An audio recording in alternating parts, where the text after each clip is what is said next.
আমাদের করণীয় হচ্ছে কি? আমাদের করণীয় মহান রব্বুল আলামিন বলে দিয়েছেন, ইজা জাআ নাসরুল্লাহি ওয়াল ফাত।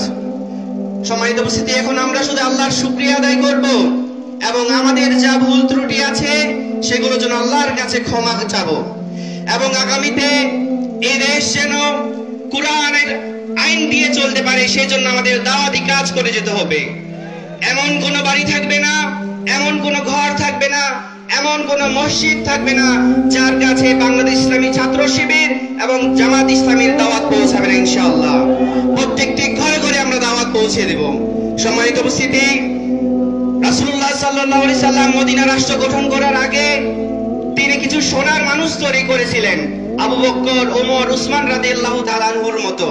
ঠিক তেমনি ভাবে আমরা যদি আমাদেরকে পরিবর্তন না করতে পারি, আমরা যদি সোনার মানুষ না হতে পারি, আমরা যে স্বপ্ন দেখি এই স্বপ্ন আমাদের কোনোদিন পূরণ হবে না।